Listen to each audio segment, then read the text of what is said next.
another episode of Conscious Straight Talk with Katie and Lindsay. Happy Wednesday. Happy Wednesday. Happy hump day. Oh my gosh, we said it at the same time. That's scary. So today we're going to be discussing something that is a little awkward, awful, nasty serious, to talk very about. Very serious, actually. But we got to do it. Mm-hmm. And that's bullying, you guys, because it affects so many people, and it's no longer just happening at school or in the workplace. This now happens online. This can happen in our homes with sibling abuse or sibling bullying, parental Parents, bullying. Yes. We have Parents bullying each other. Yeah, and contrary to popular belief, it no longer goes away anymore with acne, age, or adolescence. No, and it never has. It never has. That was just what we I think it was like a common misconception. Yes, exactly. But it continues well into adulthood. It does, yes. Okay, so one thing I want to say about bullies, I'm going a little off topic here, but not really. Bullies are 3 times more likely to have come from dysfunctional homes. And I think it's also a major sign for the bully themselves that they have some kind of really extreme unhealed childhood trauma. Yeah, inside. neglect, physical, emotional abuse, etc., etc. Yeah. However, that's not always the case. Sometimes they're just so insecure for whatever reason, and they just have this need to dominate someone else in order to feel powerful, in order to feel good about themselves or less insecure. Well, and it can also be parts of some of the other personality disorders we've discussed, right? It can. Personality disorder, some of them can make you be a little bit of a bully. It can, or it can make them very insecure. Situations. Yeah. So 1 out of 5 students in the United States are bullied. Whether it be verbally, so what does that actually physically. mean? Give me the definition of bullying. Did I have the definition of bullying? Oh, yes, I did. Right here. Okay. Yes. Well, I do, but I want to have it. I don't want to say it. Acts or written or spoken words intended to intimidate or harass a person or to cause physical harm to a person or his or her property. Usually, this behavior is repeated, which is the big part of the problem. And many times the person being harassed becomes psychologically harmed, almost always, should I say. Yeah, and they start displaying a lot of signs and symptoms of bullying, right? They do, yes. Do you want me to go into those? I was just going to say one more time, bullies want to have power over their victim, of which I said before. Yeah. But yeah, some of the signs and symptoms of bullying. Okay, so I did a lot of research on school-age children, but like I said, we're talking about adults. We're trying to encompass everybody here. Yeah. However, signs of bullying with children, and it can be in adults too, are isolation. Just kind of going off by yourself. Trying to avoid people, right? Trying to avoid social people, situations. not wanting to be social. For kids, it's like going in their bedroom and being alone. Now, every kid is kind of like that, but it's more so than they normally are. Yeah. Depression. Adults can verbally say, I feel depressed, I'm sad, this is happening to me. And some kids can't. I actually have a child that says, Mommy, I'm depressed because I feel like this person is making fun of me.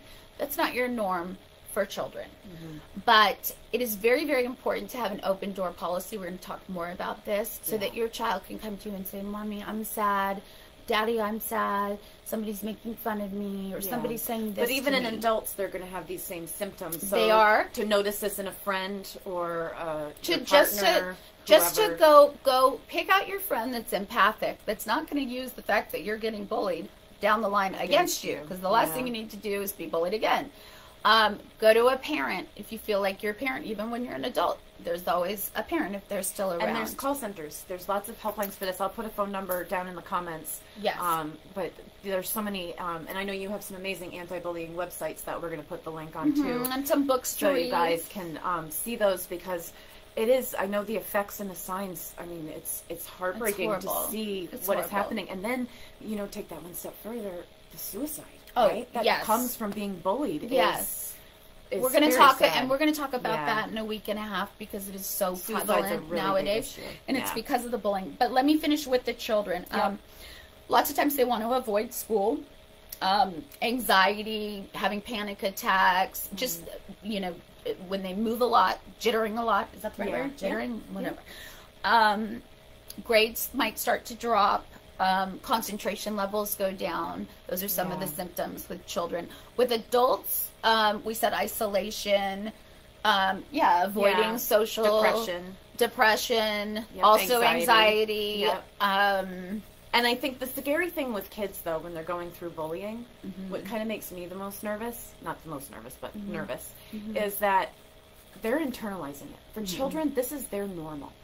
They don't realize that that shouldn't be happening to them. So they are, in addition to all of the trauma of the bullier, whatever that person may be going through, now we're having a whole school of kids that have this really deep trauma inside that thought that that was normal and will, you know, have lasting effects of how they treat themselves in the future because of that situation. That's true. And an example of that would be if you're bullied and you never deal with it, then you go and pick a partner that's a bully, and that's totally because normal. You don't know any different. That's totally normal for you. That's comfortable for you. Yeah. So that would be an example of that. And years of heartache.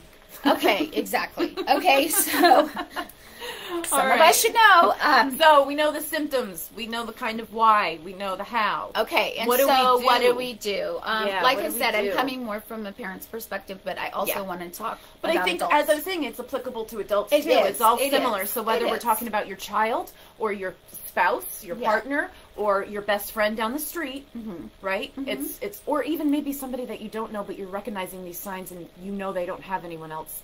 Maybe you can be that voice for them. Oh, I am. Yeah. Which is an amazing thing to do. Okay, so once again, it is very important to have the upstanding, right? What? Be an upstander instead of a bystander. Oh, yeah, this is something that she says to her children. I'm like crazy about it. And this is what I want to say to you guys, too, and I've already said it once today, but do something. Don't be a bystander, be an upstander. I'm not saying get involved. I'm not saying jump in the middle of it and start bullying, too, but I am saying tell somebody. Okay, so for a child that they're so insecure, what can that look like? I'll give you an example. For the child. To being an upstander, not a bystander. So going and getting a teacher. Getting a teacher, although sometimes that makes it worse, but you still want to do that. Go to the principal. Decide on your boundaries as an adult or a child. Or get a friend, right? You were talking about that's very important. The upstander. But hold on one second. Together. Well, hold on. Wait, don't let me forget that. Okay. So, I was saying, yes, telling somebody, did I miss something in there? No. Oh, deciding with boundaries that you're either going to, let's just say, I've decided, I'm a kid, I've decided when this other kid comes up to me and bullies me, I'm going to walk away. Or I'm going to say, you know what, that hurts my feelings and it's not okay, and walk away. Yep.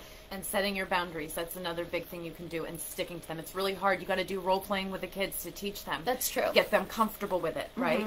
Because it is hard in that moment to stick up and say, "Hey, no, that's not okay." And that's another thing is they have to learn how to stand up for themselves respectfully. Yes. So that doesn't look like you're ugly, right? You're ugly and fat. If someone says that to me, that doesn't mean I react and say you're ugly too. That means that only makes it worse. I don't like when you talk that way. I'm removing myself from I don't want to be involved in that and walking away. And kids don't know how to do that sometimes. No, so you do have to role play. One thing that's important that Lindsey and I have been talking about is not showing your emotions. Yep, that's another thing to do is to have your emotions in control. So you're going to kind of be apathetic in front of the bullier. Yep. For me, that's really hard to say as a therapist because I'm always saying, let your emotions out, let your emotions out. Well, no, but like you said, that's just in front of the bully. But that's just in front of the bully. Walk away. So here's the deal.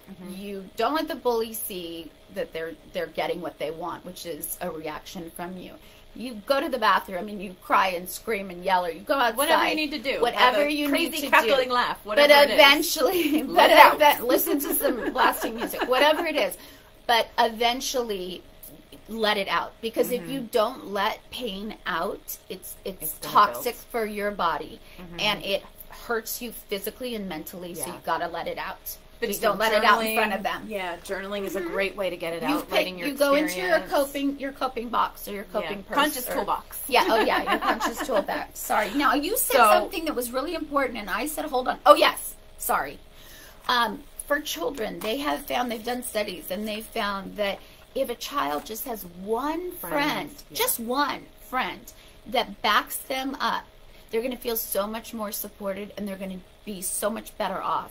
And the same with a child and having some one person to go to. It can be Right. grandma, grandpa, it can be the janitor. And same, like But we said before, with an adult. Yeah, and that's like what we were talking about with being an upstander. They just need that one person because there is power in numbers.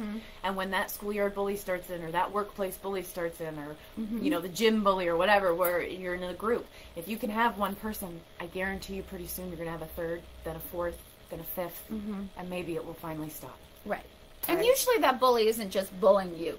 They're bullying other people too. Yeah.